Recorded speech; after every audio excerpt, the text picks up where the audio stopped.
پتھر اور خزانے کی سبق آموز کہانی۔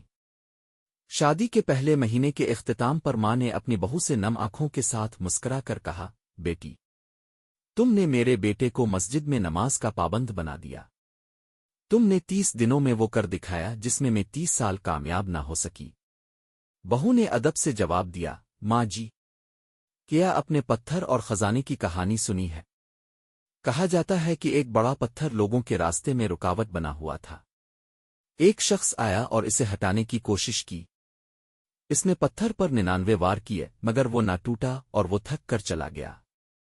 کچھ دیر بعد دوسرا شخص آیا۔ اس نے کلہاڑی اٹھائی اور ایک ہی ضرب میں پتھر ٹوٹ گیا۔ حیرت انگیز طور پر پتھر کے نیچے سونے سے بھری تھیلی موجود تھی۔ دوسرے شخص نے کہا، یہ خزانہ میرا ہے، میں نے پتھر توڑا ہے۔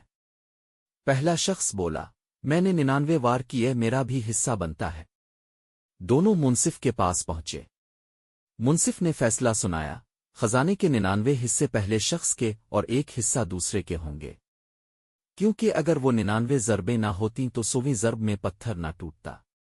ماں 30 برس تک اپنے بیٹے کو نماز کی تلقین کرتی رہی، صبر اور دعا کے ساتھ۔ اگرچہ وہ بظاہر کامیاب نہ ہوئی مگر اس کی ہر نصیحت ایک ضرب تھی، ہر آنسو ایک دعا تھی، ہر سمجھانا ایک بنیاد تھی۔ بہو کا حسن اخلاق یہ تھا کہ اس نے کامیابی کا صحرا اپنے سر نہ باندھا بلکہ ماں کو یقین دلایا کہ اصل محنت اسی کی تھی، میں تو صرف آخری اینٹ رکھنے والی ہوں۔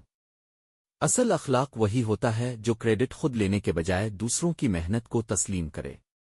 آپ کا ایک ری ایکٹ ہمارے لیے حوصلہ افزائی ہے۔